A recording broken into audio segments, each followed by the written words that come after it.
because we're starting to see a shift, and I want to make sure that people actually keep the shift in perspective and understand where we are in the scope of our journey through the situation. It's been 18 days since we closed down New York. I know it feels like a lifetime. I tell my daughters every day, it's only 18 days since everything closed down. It's 39 days since the first COVID case in New York. Feels like a lifetime. It's 80 days since we had the first COVID case in the United States. 80 days. Been an intense, life-changing 80 days, but that's what it has been. When we started this situation that we are still in the midst of, before people get complacent, the end of March, the White House task force, coronavirus task force, was still talking about 1.5 to 2.2 million deaths, okay? Their best case scenario with quote-unquote mitigation efforts was 100 to 240,000 deaths in the United States, which is breathtaking. For New York, there were a number of models that were put out that we are following. The most frightening was Columbia University that said we could have 136,000 people in New York City only who would be hospitalized, not infected. We had the McKinsey model, which suggested 110,000 people could be hospitalized statewide. We had a second scenario from McKinsey, which is 55,000 people hospitalized. And then the Gates Foundation, thank you very much, funded the IHME study, which said a high point of 73,000 statewide.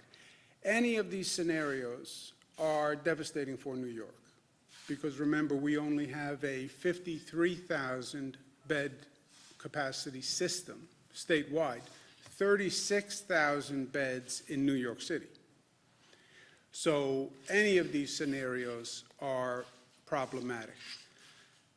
Luckily, the current trend, if it continues, and if we continue the flattening of the curve, we're at about 18,000 people hospitalized right now. We've increased the capacity of the system dramatically. We have moved pieces around the state like never before. Our healthcare system has done a phenomenal job in doing an insurmountable task. Our federal partners, the Army Corps of Engineers, they have just really all done a great, great job. And our theory, and I believe my job as governor, prepare for the worst, hope for the best, but prepare for the worst. Now, we're at about 90,000 bed capacity in our overall system today, with everything we've done. Even the 90,000 beds, as you see, doesn't compare with the most problematic scenarios. 90,000 beds, we can handle the McKinsey moderate scenario. We don't make the McKinsey severe scenario at 110,000. I believe that 90,000, we have a plan to get to 110, converting dormitories, et cetera, but it would be a massive undertaking and a massive scramble. We do make the Gates-funded projection model. The Columbia University model, we can never. That would just be a nightmare. That is the one that keeps me up at nights, because you couldn't get anywhere near that projection. But all of the statisticians also said, look, we don't know how effective you can be at closing things down and social distancing, because we've never done it before.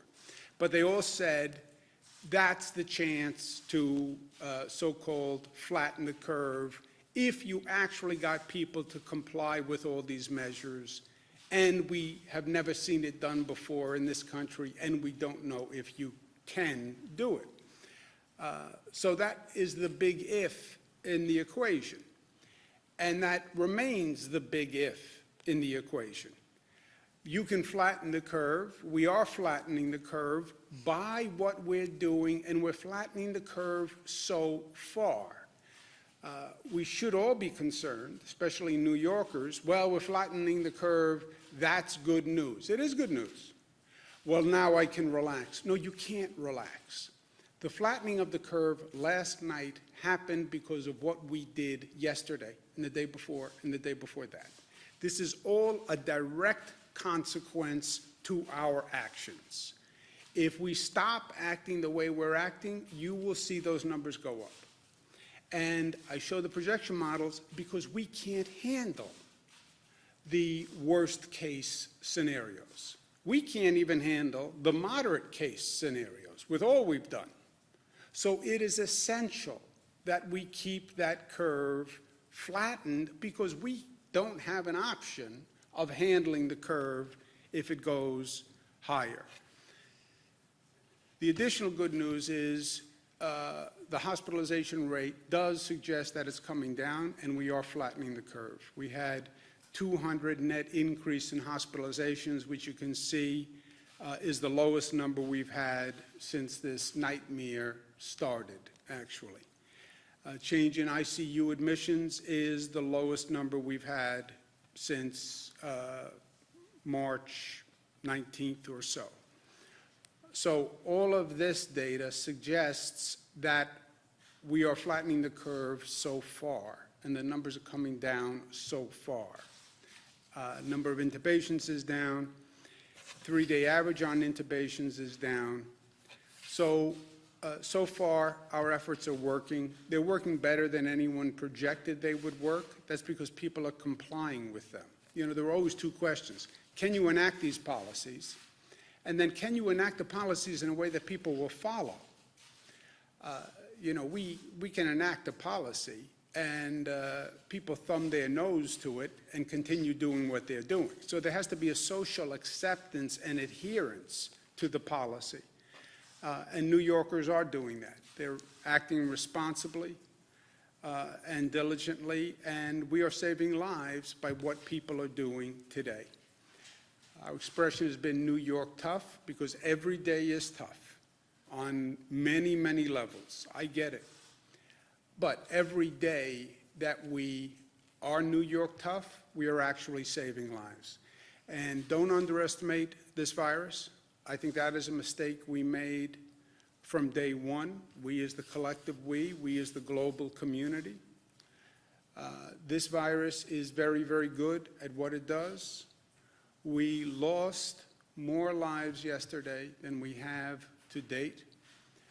We understand, and all the experts have said, Dr. Fauci said from day one to me, you will see the deaths increasing after the hospitalizations because the deaths increase the longer a person is in the hospital, the longer a person is on the ventilator. I understand the scientific concept. I understand the data. But you're talking about 799 lives, the highest number ever. It's gotten to the point, frankly, that we're going to bring in additional funeral directors to deal with the number of people who have passed. If you ever told me that as governor I would have to take these actions, I couldn't even contemplate where we are now. And to put all of this in perspective, I lived through 9/11. 9/11 was supposed to be the darkest day in New York for a generation. We've done everything we can since 9/11 to make sure 9/11 didn't happen again. We lose 2,753 lives on 9/11. We've lost over 7,000 lives to this crisis. That is so shocking and painful and breathtaking. I don't even have the words for it. 9/11 was so devastating, so tragic. And then in many ways, we lose so many more New Yorkers to this silent killer. There was no explosion. but it was a silent explosion that just ripples through society with the same randomness, the same evil that we saw on 9/11. What do? We move forward and we do the work that we need to do. We're going to start an effort called New York Loves, which is going to be a coordination of all the charities and not-for-profits and foundations and people who want to help. There's been a tremendous outpouring of support from organized not-for-profits, et cetera, but also people just wanting to donate, people just wanting to help. The best effort is if we can coordinate all those resources to make sure there's not duplication and we're actually addressing the right need. So the State Department of State, Rosanna Rosato, Secretary of State, and Fran Barrett, who coordinates not-for-profits, we will coordinate all the people who want to donate and help, and we'll work with the local governments that need help. Also, let's learn the lessons of what we're going through now, because we haven't finished going through it. Let's learn how and why this virus kills, especially why we have higher fatality rates among African Americans and Latinos, and what we do about it. Let's understand it, but let's also address it. We're going to be doing more testing in African American and Latino communities with more data. We're going to open new testing sites, primarily in African American and Latino communities, with SUNY Albany, Department of Health, Northwell, collect the test results, but also collect the information that we need to come up with policies to fix this. Where do people live? Where do people work? What's their socioeconomic status? Where do they socialize? What are their previous health conditions? Why do we have these higher rates, and what do we do about it? And let's do that now. Rapid testing and testing is going to be the bridge to the new economy and getting to work and restarting, right? We're not going to go from red to green. We're going to go from red to yellow.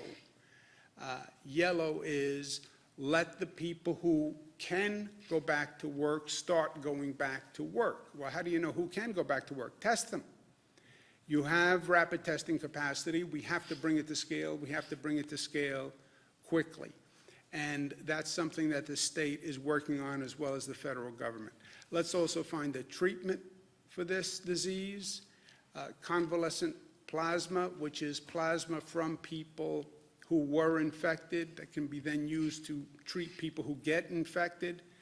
We need that plasma from people who were infected. We're starting a blood drive and asking those who have recovered from the virus to contact us and to donate blood so we can develop the convalescent plasma treatment.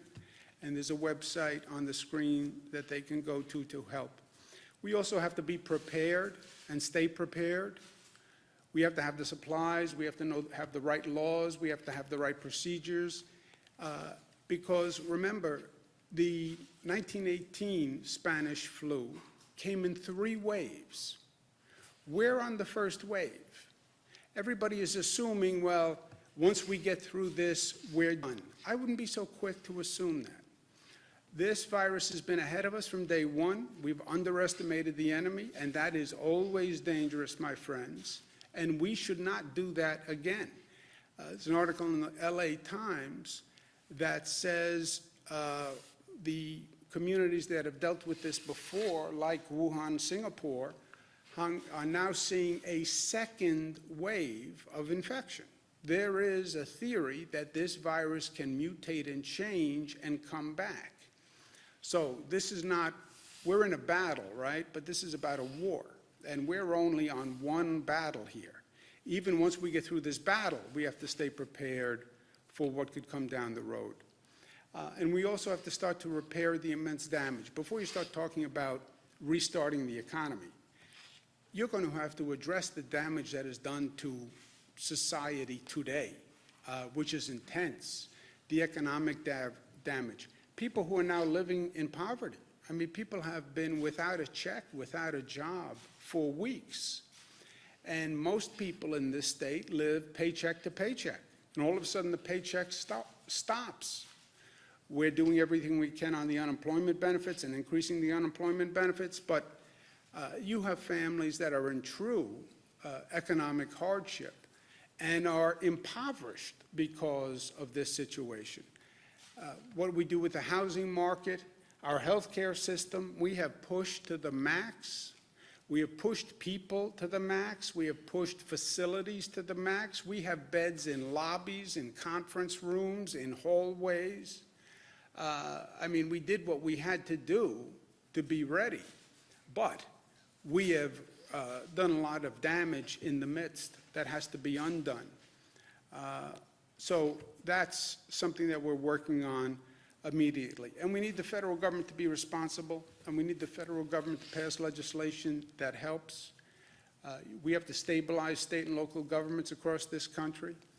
New York State has had the highest number of cases by far and away.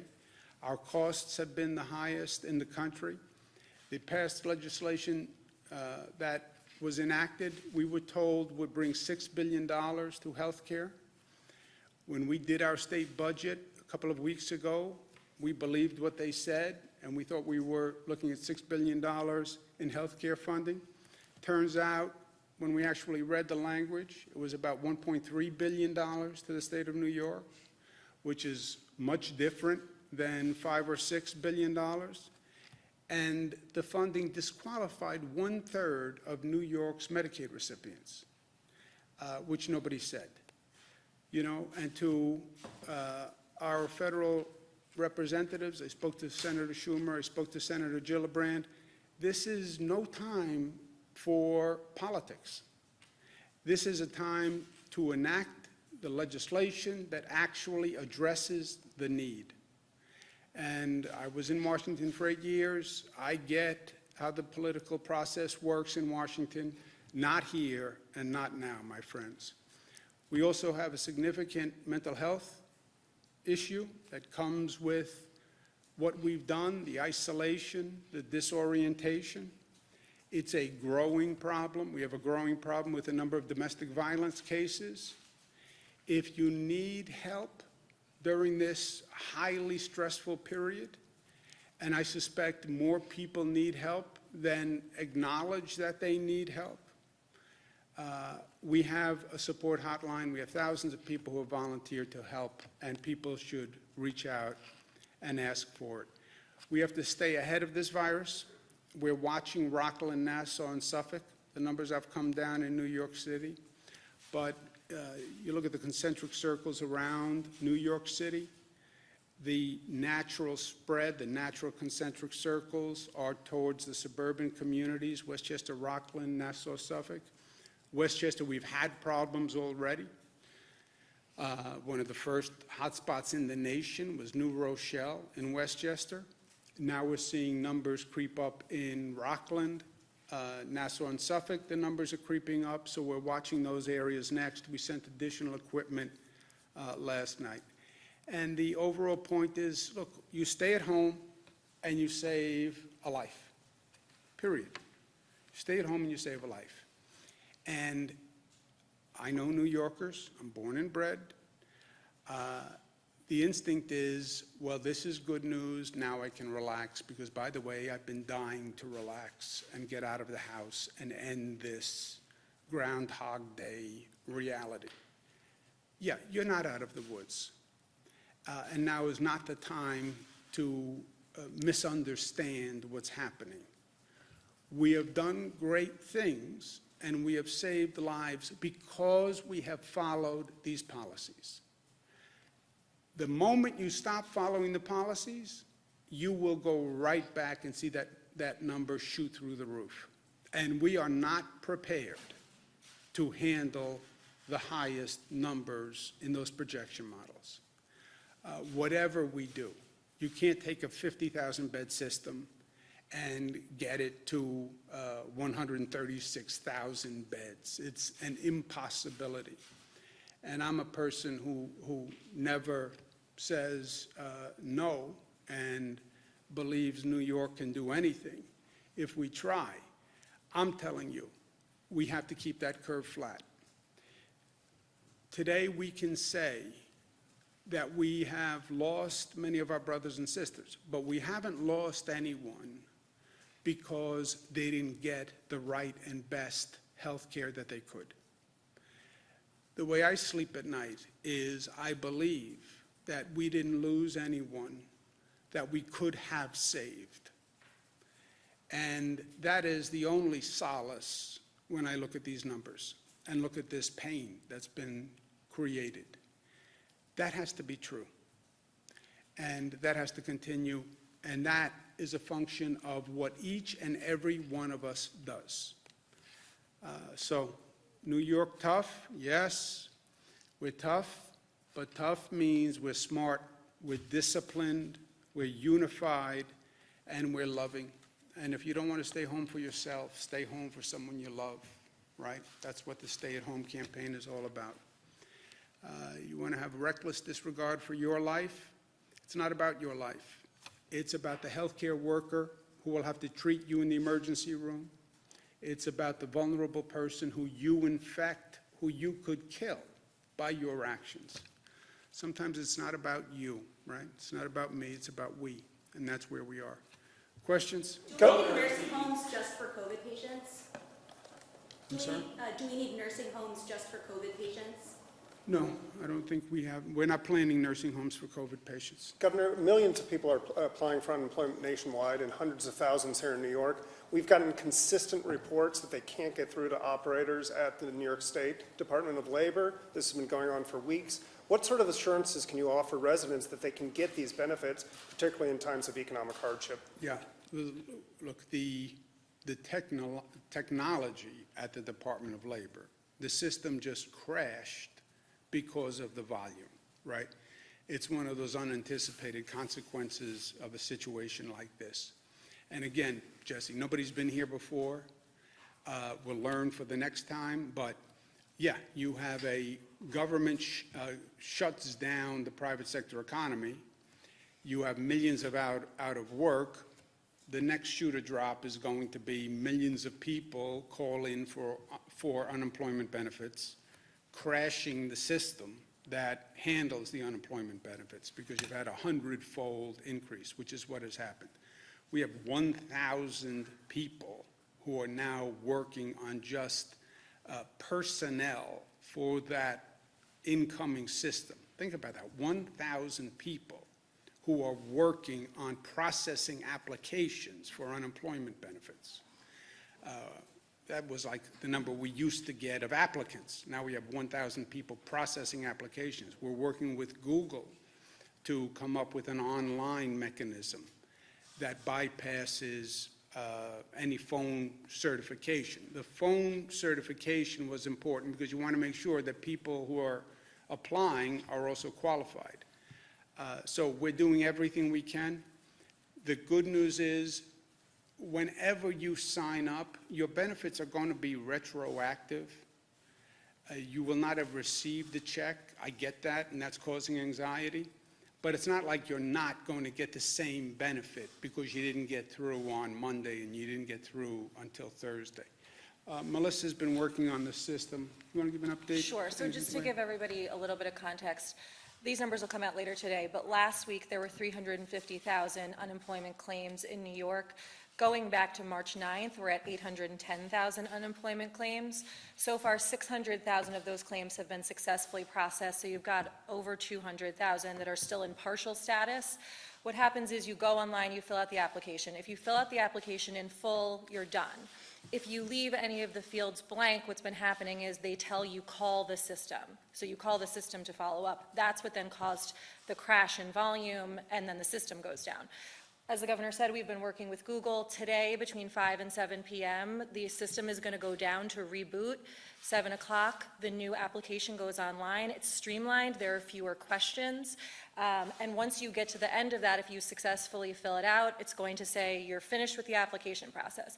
If there's any information that's left blank, it's going to say, don't call us. We will call you within 72 hours. And DOL, as the governor said, now has 1,000 people on the phone lines. They're going to be reaching out directly to the people so that people don't have to go through this infuriating process of calling and getting busy signals and thereby collapsing the system. So Hopefully, starting today, after 7 o'clock, the system will be much better streamlined, but as the governor said, it's a volume issue that we've never experienced. Last night you acted to freeze the pay of state workers. Can you talk about why you decided to do that, and also where do you derive that power to essentially break the union contract? Yeah, I'll ask Rob Mahika to speak about the financial stress that the state is under. But look, so many of these things we've never seen before. We have never seen the financial devastation done to the state budget the way it has happened here. Again, in my lifetime, we go back to 9/11, which was the catastrophic event. This is more devastating to the New York economy and New York budget, which is just a function of the New York economy, than 9/11 by far. But Rob, do you want to speak to the question, Karen's question? Sure. Just look at it in the context that we're talking about. We're looking at a revenue shortfall of between 10 to 15 billion dollars, and those numbers are trending more towards the middle of that right now. Look at a context of where we have 50% of the workforce is staying at home, just of the state workforce. As Melissa just mentioned, over 800,000 new unemployment claims in the past 3 weeks. And we frankly don't have the money, right, to make these payments. So we think at this time it makes sense to take a pause. The 2% raises don't go in effect for at least 90 days. At 90 days, we'll review it. Once we have a better picture of what the state's fiscal picture looks like, we've been asking the federal government to provide assistance to the state. If you look at a lot of the labor unions recognize the state only has a certain amount of resources, trying to prioritize those resources right now to fund the healthcare crisis. In between now and then, let's take a break and let's see if the federal government is going to step up, provide the state with more resources to deal with the revenue shortfall, and then we can deal with those commitments. To your question on where does the state have the authority, within the pay bills for each of these contracts, when the legislature passes them, there are provisions in there to allow for withholds of these payments. So that's what we're relying on right now. And again, we will relook at it in 90 days once we have a better perspective. Excuse me 1 second, Nick. Just let me follow up on that, Karen. Look, life is options, right? You have a $10 to $15 billion shortfall. What are you going to do about it? I can't just sit here and say I'm efficiently operating the state when I know we don't have money to pay the bills that we're incurring right now. The options are you could do layoffs of state workers, option A. Option B, you could buy some time with freezing the raises to state workers. I choose option B rather than laying off people, which would only add to the unemployment claims, the stress, the hardship. Let's freeze the raises because that's better than losing your job. And let's see if the federal government actually does what they said they've been going to do for the past several weeks, which is pass legislation that understands the level of the crisis and gets the state some funding to stabilize our finances. Just how many Go people? ahead, Nick, I'm sorry. Oh, no, just for Rob, just how many people or workers does this affect? It's about 80,000. And how much is it calculated that it'll save? There's been reports that it's like 3.5. About no. $50 million for the 90-day period. Governor, where are we on the antibody test, and do you plan to, share that once it gets approval with New Jersey and Connecticut to coordinate a testing protocol as part of your getting back to the Yeah, plan? we are doing the antibody testing as we speak. State Department of Health has an approved antibody test. It's now about bringing it to scale. It's all of these testing protocols, they all basically exist. None of them are at scale, and that's the next challenge. How do you get rapid testing, 15-minute test to scale, right? We need millions of them. We have roughly a workforce of about 8 million people. You want people to go back to work. How many of those 8 million can you test on the rapid testing? How many can you test on the antibody test to see if they were infected? How many can you treat on the convalescent plasma protocol, which we're asking for blood donations? So all of them, it's a question of coming to scale. These are not government-run programs. They are basically private sector-run programs. So we're reaching out and working with private sector companies who could bring these tests to scale in New York. Whatever we do, I try to do with New Jersey and Connecticut. Again, because this is not a New York-centric situation. This is a national situation. The best I can coordinate is by doing it regionally with New Jersey and Connecticut. And we talk about the tri-state metropolitan area. The workforce comes in to New York City, New Jersey, and Connecticut. There's a lot of sharing among those three states. So whatever we try to do, we try to do together. And we are doing this.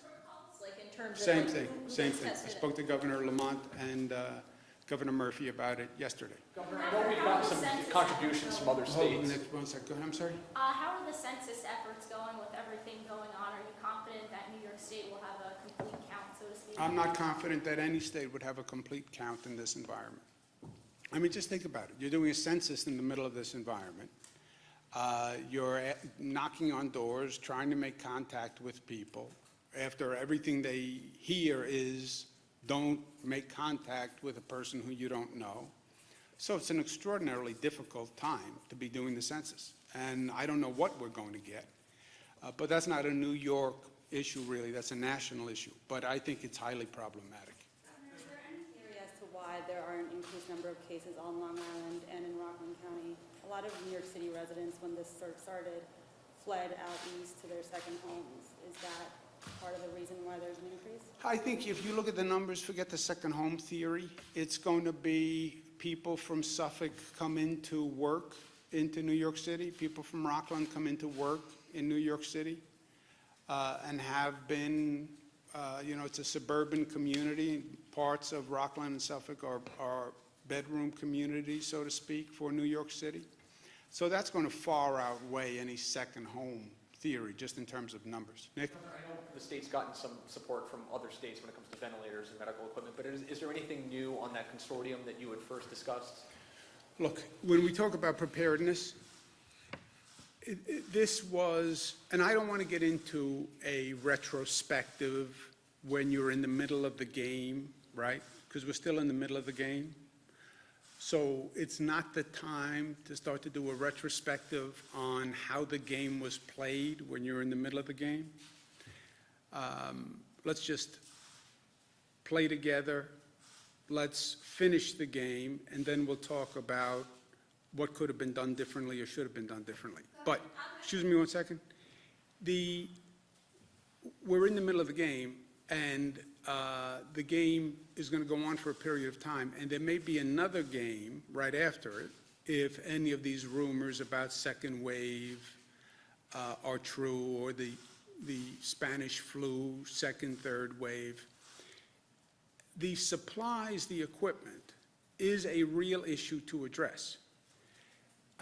Now, there's different ways to do it. The federal government, the president said, federal government's not a shipping clerk for states. One theory is the federal government is the supply purchaser for states, that states aren't left to their own to scale up for a global pandemic. The federal government does it. That's what FEMA does. I come from a strong federal government background. Part of the Clinton administration, we were very active on disasters, and FEMA was a really key player. So, to me, that's a viable option. Yes, this is a federal emergency declaration. It is a war. When you go to war, that's a federal effort, right? It's not state by state that declares war. It's not state by state that you go out and you buy tanks. This is a global pandemic. It's a national situation. Something like 98% of the country is under stay-home orders now. The federal government is the purchaser-in-chief, strategist-in-chief. FEMA buys the equipment, distributes it to the states that need it. Okay? That's option A. And I think that's a viable option. But people can say, well, I don't want to do that. Option B. Okay. Option B could theoretically be designed. We've never done this. If you're saying the states have to be responsible for their own stockpile and their own purchasing of pharmaceuticals and medical equipment for a global pandemic, then the states have to do it in a way where they're not competing with each other. I mean, this was just crazy, that I'm bidding on a machine that Illinois is bidding on, and California is bidding on, and Florida is bidding on, and we're all bidding up each other. I'm trying to buy masks at the same time that everyone else is trying to buy masks. That is just, and I'm going through all of these efforts. I have to figure out how to do business with China, where I have no natural connection as a state. And every state has to scramble to find business connections with China. I mean, it was crazy. That can't happen again. If the federal government doesn't do it, then the states, as a consortium, I would suggest do it. And let the states create a national consortium of states to do the purchasing in lieu of the federal government. And then that consortium could work with each individual state for an allocation for that state or a purchasing agreement for that state. I'm part of something called the National Governors Association, which is an association of all the governors. I'm what's called the vice chairman now. I become the chairman. But it's something I'm going to focus on and work on. I become chairman in a few months. It's a sort of rotating cycles. If the federal government's not going to do it, then the states have to do it, and they have to know that they have to do it, and they have to be prepared, and they have to do it together. But what happened now can't happen again. And it can't continue to happen, right? Would you please comment on whether or not the state is providing any guidance to local jails, particularly in rural areas, to stop the spread of the coronavirus? Yes, DCJS, on our state prison system and on the local jails, DCJS has provided guidance and new procedures, and we can get that to you. Yeah, more procedures, either directing them to release more jail prisoners or any further guidance to stop the spread, any specifics? I would have to check. And I what's don't the- know if DCJS has done recent guidance, but I can find out. What's the, Social distancing, Governor. Mayor de Blasio said that we might see some of these restrictions relaxed by May at some point, but you keep comparing this to 9/11. You say it's taken a catastrophic hit to our state budget, also the death toll. Can you talk a little bit about that? I'm not going to guess when the data will say we should change our practices. It's a guess. Oh, well, maybe by Easter, maybe by May, maybe by June. Broadway thinks June. And by the way, Broadway is a very important part of our economy. I get it. There's a lot of jobs. It's a big economic engine. But how can you say that? How can you, who can look forward and say, this is where we're going to be in 3 to 4 weeks? You saw the projection models by the expert companies, which frankly were all off thus far. So I'm not going to say to anyone, this is where I think we'll be in 3 weeks or 4 weeks or 5 weeks. I have no idea. I don't know if that curve goes up. I don't know if that curve goes down. It depends on what we do, and we'll know when we get there. We look at the data every day, and every decision we make is in some ways very simple. As traumatic as they are, they're all data-driven by experts. This is, you look at the numbers, and the numbers and the data should drive the policy. It's not what you politically would like. It's not what you think. It's not what you hope.